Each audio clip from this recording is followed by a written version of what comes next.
Un jour, j'ai vu mon mari allongé sur le canapé, ne rien faire après être rentré du travail supplémentaire. Il ne m'a même pas dit qu'il était rentré, il s'est simplement assis et a regardé la télévision. Il a gémi sur le fait que je n'avais pas encore cuisiné le dîner et avais enlevé ses vêtements sales, les laissant de côté. J'ai soupiré profondément et ai commencé à préparer le dîner. Après tout, j'avais faim aussi, et j'y avais du travail le lendemain et devais me coucher tôt. Je venais juste d'arriver, et tu es toujours en train de te plaindre. Ne serait-il pas agréable de m'aider parfois? Pourquoi ne m'aideras-tu jamais à la maison? Je suis occupée, tu sais. Tu es une femme, alors arrête de te plaindre et fais ton travail. Quel siècle ta mentalité vient, elle? Je travaille du matin au soir aussi. Pourquoi ne peux-tu pas m'aider au moins un peu? C'est ce que signifie être gentil. J'ai faim. J'ai du travail demain et je dois me coucher tôt. Je ne parle presque plus à mon mari. De temps en temps, il ouvre la bouche et c'est toujours comme ça. C'est de ta faute si tu as décidé de continuer à travailler. Tu l'avais dit toi-même après notre mariage. Et j'aime mon travail. Je ne veux pas quitter. Alors c'est de ta faute, n'est-ce pas? Oh. Dieu du monde, tu n'es plus qu'un article de seconde main maintenant. Si tu essaies de combiner un emploi et d'être femme au foyer, tu vas te casser. Des articles de seconde main? Hein? Pourquoi dis-tu de telles choses horribles? Tu es un enseignant, n'est-ce pas? Tu enseignes à tes élèves comme ça? Je suis un enseignant respecté dans mon école. Je suis très populaire auprès de mes élèves. Si les élèves savaient que tu es comme ça, à la maison, que penseraient-ils de toi? C'est correct tant qu'ils ne le découvrent pas. Les enseignants sont des êtres humains aussi. C'est les nombreux visages que tu as qui donnent leur charme aux gens. Qu'est-ce que tu racontes? Personne ne respecte un enseignant comme ça. Ferme-la et fais le ménage. Je ne parle presque plus à mon mari. De temps en temps, il ouvre la bouche et c'est toujours comme ça. Depuis que notre fille a un emploi et ne vit plus avec nous, notre relation s'est complètement refroidie. Les choses étaient différentes avant. Nous nous sommes mariés parce que nous nous aimions et avant de nous rencontrer et de nous marier, mon mari était très gentil avec moi. Je sentais chou. Il était celui qui avait fait le grand geste pour m'épouser. Je pensais que le bonheur pour une femme vient quand elles sont amoureuses et mariées. Je suis honnêtement très triste que mon mari ait tant changé. Je me sens comme s'il me trompait pour une raison quelconque, mais il est trop sur ses gardes pour me donner des indices. J'ai même pensé à engager un détective privé pour m'aider. Une partie de moi croit toujours en mon mari. C'est drôle, n'est-ce pas? Comment les choses se sont refroidies. Et j'ai besoin de te parler. Oh, qu'est-ce qui ne va pas? Pourquoi es-tu toujours comme ça? Juste quand les gens essaient d'être gentils avec toi. Toujours. Tu me parles habituellement d'une manière irrespectueuse, n'est-ce pas? Je suis effrayée que tu me parles si gentiment soudainement. C'est pourquoi je déteste les femmes. Dans la quarantaine. L'âge n'a rien à voir avec ça, tu vieillis aussi. Oh, je ne peux plus faire ça. Je suis fatiguée de vivre avec des articles de seconde main comme toi. Divorce-moi? D'accord alors. Mais mon mari a changé d'une manière bizarre après cela. Toi. Comprends-tu ce que je dis? Bien sûr que je le fais. C'est un divorce. Tu sais ce que cela signifie, n'est-ce pas? Bien sûr que je sais ce que cela signifie. Je sais cela. Obtenir un divorce est difficile, tu sais. Tu ne t'inquiètes pas de ce que les gens pensent. Cela peut être difficile, mais je me moque de l'opinion publique. Je veux dire, pourquoi es-tu en panique autant? Oh, as-tu pensé que je dirais que je ne veux pas de divorce? Je veux dire, ce n'est pas une décision facile, n'est-ce pas? Mais tu veux un divorce, non? C'est pour ça que tu l'as dit, non? Eh bien, oui, mais... Donc j'ai dit oui. Tu devrais me remercier. T'as dit ça sur un coup de tête? C'est ça, non? Tu veux un divorce, non? Alors divorçons. Où sont les papiers du divorce? Je ne les ai pas sur moi en ce moment. Tu dois avoir ces choses préparées. Va les chercher déjà. Je suis toujours prêt. Eh bien, c'était un peu décevant parce que c'était trop facile. Oh, mais tu sais quoi? Je ne t'ai pas trompé, alors ne pense même pas à la pension alimentaire.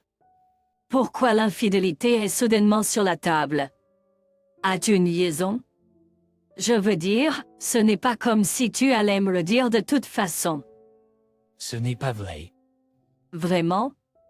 Alors assurons-nous que j'obtienne ma juste part de notre richesse. Je travaille dur aussi, alors je n'ai eu aucun mal à joindre les deux bouts. J'ai appelé notre fille tout de suite et lui ai dit que nous allions divorcer.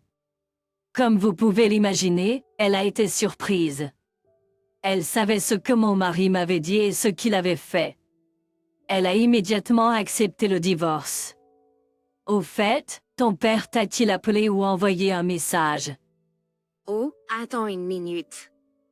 Je viens de recevoir un message de papa tout de suite. Et il a contacté ma fille presque aussi vite que moi. Je sais que notre fille aime son père, mais elle n'est pas sa plus grande fan. Même quand son travail est enseignant, il ne s'est presque jamais présenté à ses événements scolaires quand elle était jeune. Elle s'est sentie très seule. Ses mots et son attitude à son égard se sont démarqués. Je pense qu'elle en a assez de lui en grandissant. Ouais, papa m'a dit la nouvelle. Je le savais. Qu'est-ce qu'il a dit d'autre? Il dit qu'il se sent seul maintenant qu'il est par lui-même et m'a dit de venir le voir bientôt. C'est pénible, alors je l'ai juste ignoré. D'ailleurs, je n'ai pas besoin d'aller à la maison de papa ou quoi que ce soit. Oh, pauvre Tanta. Ce n'est pas que je me sente désolée pour lui. Je ne voudrais jamais épouser quelqu'un comme ça. D'ailleurs, maintenant je peux voir maman sans me soucier. Oh, super. Allons dîner au prochain jour de congé. Super, allons-y. Yeah, j'appellerai plus tard. Et j'ai mis fin à l'appel avec ma fille. Maman, tu n'as pas rajeuni. Je ne t'ai pas vu depuis un moment, mais c'est ainsi. Vraiment? Ça fait longtemps que je ne t'ai pas vu, non? Peut-être depuis 6 mois. J'ai été occupée avec tout. Alors, comment est la vie seule pour la première fois depuis un moment? C'est génial. Je passe plus de temps avec mes amis. J'ai plus de temps pour mes passe-temps. J'ai 3 cours auxquels je me rends chaque semaine maintenant. C'est super. D'une certaine manière, je suis contente que tu aies divorcé. Oui, je souhaite que je l'ai fait plus tôt. Je me sens vraiment en paix tous les jours de ne plus avoir à regarder le visage grognon de ton père. Avant le divorce, il était si évident. Il m'a appelé une vieille salope. Quel homme de merde. Ça m'énerve encore à ce jour. Quoi? Il t'a appelé des choses comme ça? Oui, il a dit tu ne peux pas avoir une vieille salope de plus de 40 ans. Je vois. C'est ainsi. Qu'est-ce qui ne va pas? Eh bien, j'ai fait des recherches. Il semble que ma fille ait effectué une enquête de fond sur mon mari. Je l'ai vu marcher avec une femme que je ne connais pas. Ils étaient bras dessus bras dessous, s'embrassant. Elle m'a vu avoir une liaison avec une autre femme. Je savais qu'il avait une liaison. Oh oui, c'est dégoûtant. Je suis complètement finie avec lui. Maman, tu devrais faire des recherches et obtenir des preuves pour pouvoir obtenir une pension alimentaire de papa. Il y a une limite à ce qu'un amateur peut faire, alors je l'ai demandé à un professionnel. Quoi? C'est cher, n'est-ce pas? Ils ont même dit que nous pouvions payer après que l'affaire soit réglée. En fait, un gars de mon travail m'a présenté. Tu ne peux pas juste laisser ça se terminer par un divorce. Ce n'est pas assez bien. Je ne pardonnerai jamais à papa. Si nous obtenons une pension alimentaire, nous pouvons l'utiliser comme paiement aux personnes que nous embauchons, et ce ne serait pas mal de recevoir un peu d'argent en plus, non? Bien sûr, ce ne serait pas un problème, mais D'accord, j'appellerai quand je rassemblerai les preuves. plus tard dans la journée, ma fille m'a appelé pour organiser une rencontre avec mon mari. Qu'est-ce que tu veux? Ma fille veut te parler, et je serai là. As-tu quelques minutes pour nous rencontrer dehors? Je ne vais pas te voir. Je ne voudrais pas te voir non plus, mais ma fille tient vraiment à te rencontrer. Je comprends, à contre-cœur, pour le bien de ma fille. Quelques jours plus tard, ma fille et moi nous sommes rencontrés avec mon mari au café où il nous attendait. Oh, ma fille est aussi mignonne que jamais. Et cette chose usagée est aussi vieille que jamais. Dès que nous nous sommes rencontrés, mon mari a parlé avec mépris à nouveau. Papa, pourquoi dis-tu ça? Je n'aime pas ce genre de père. D'accord, je ne le répéterai plus.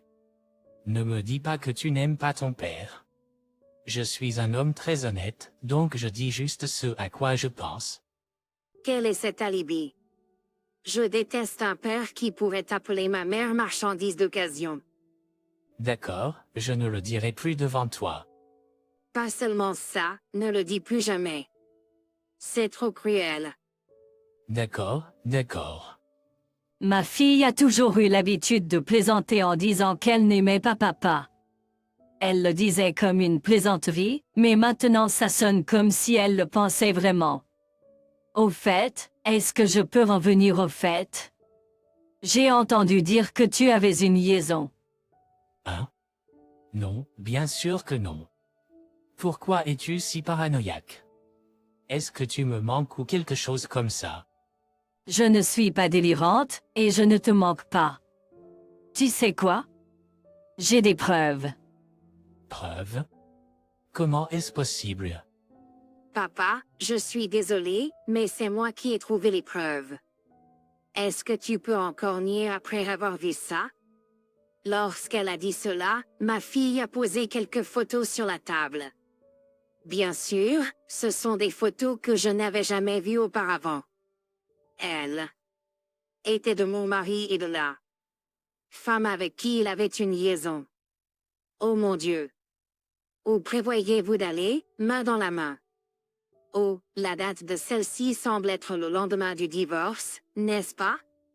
Ce n'est pas de la tricherie. C'est après le divorce, donc ce n'est pas un problème. Eh bien, alors tout va bien. Mais je suis désolée, papa. Elle a ensuite étalé quelques feuilles de papier supplémentaires sur la table. Oh, c'est. Ce sont des emails, n'est-ce pas? C'est ça. Tu te souviens quand je suis allée à la maison pour t'aider à déménager, maman? C'est à ce moment-là que je me suis renseignée sur l'ordinateur de papa. Depuis qu'il semblait garder son téléphone. Mais je savais qu'il devait communiquer, alors j'ai vérifié son ordinateur. J'étais surpris, parce que je ne savais rien à ce sujet. Toi, même si tu es ma fille, tu utilises l'ordinateur de quelqu'un sans permission. Je ne vais pas laisser glisser cela. Oh, as-tu oublié, papa?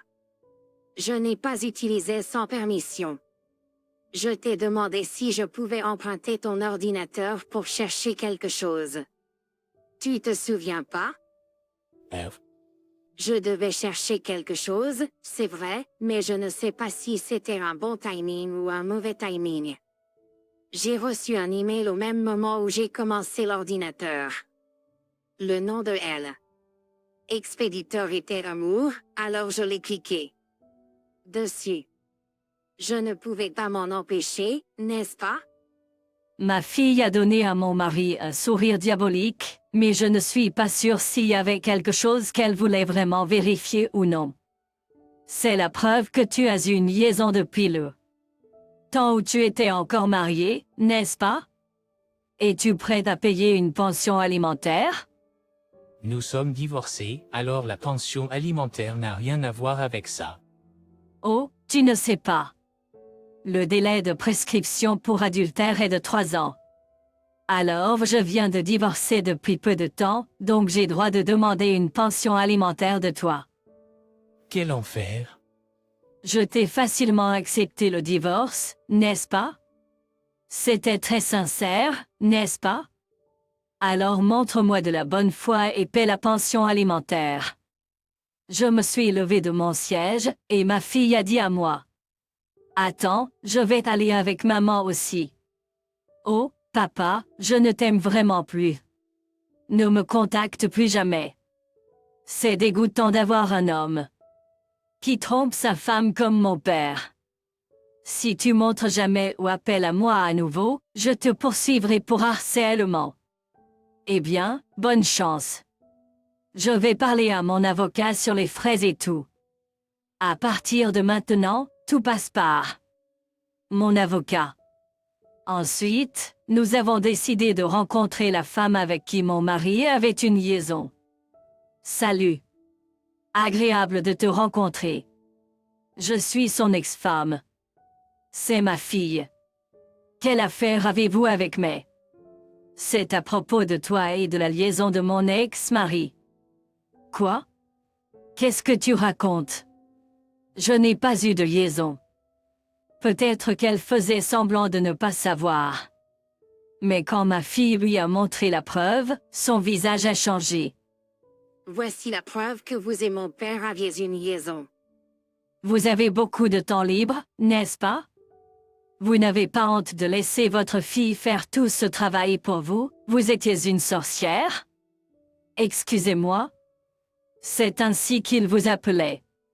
Vous étiez une sorcière. C'est assez. Passons à autre chose.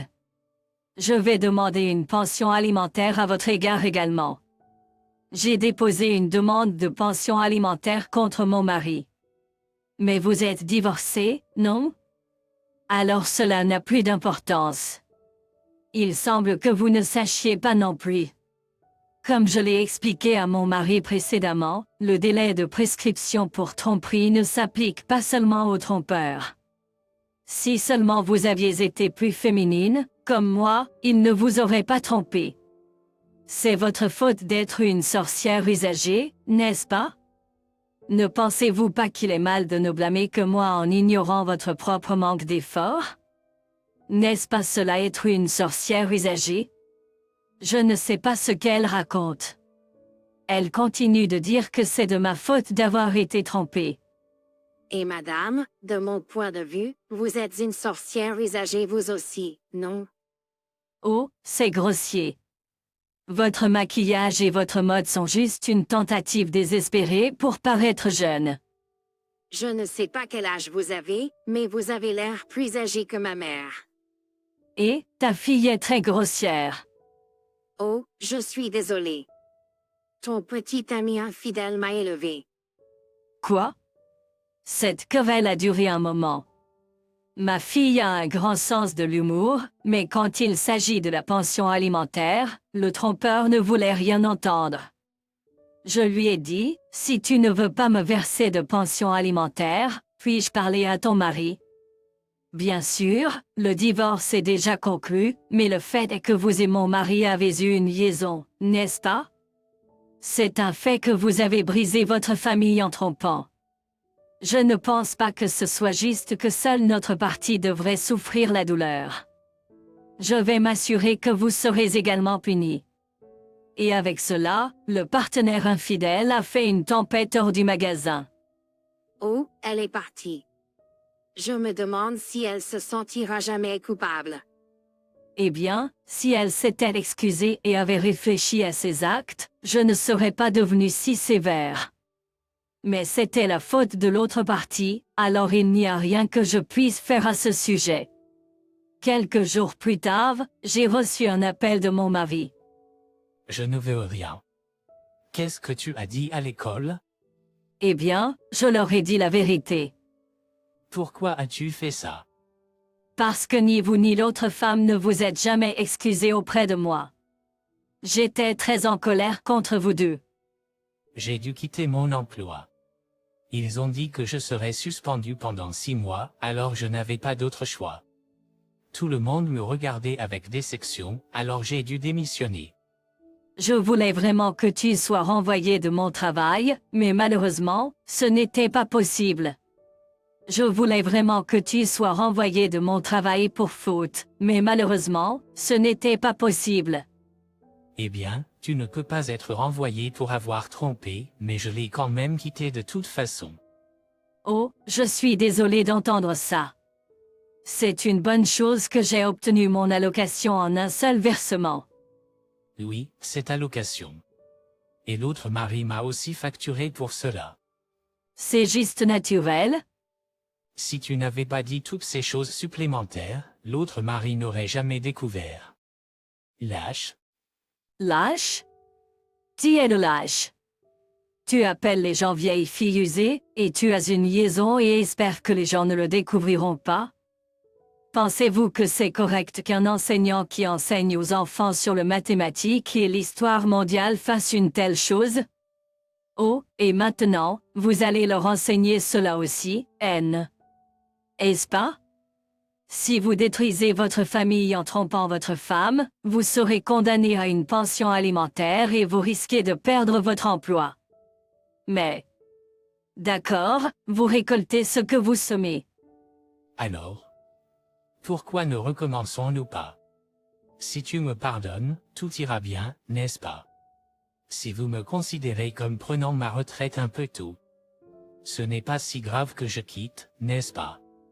Je m'occuperai des tâches ménagères cette fois et vous pourrez subvenir à nos besoins avec votre travail. Qu'est-ce que tu penses? J'ai raccroché le téléphone. Je ne vais pas recommencer si tu veux recommencer, tu es seul. Attends 1 minute. S'il te plaît, ne m'abandonne pas. Il était sur le point de dire quelque chose, mais je l'ai raccroché. Après cela, le mari et le partenaire infidèle ont fini par se battre l'un contre l'autre et se sont séparés. Le partenaire infidèle a divorcé de son mari. Le tricheur travaille maintenant dur pour payer la pension alimentaire pour les deux. Mon ex-mari travaille à temps partiel et paie une pension alimentaire au mari de l'infidèle. Je m'amuse avec ma fille avec l'argent mon mari m'a donné. J'étais blessée par les mots que mon mari m'a lancés au fil des années. Je guéris maintenant des blessures.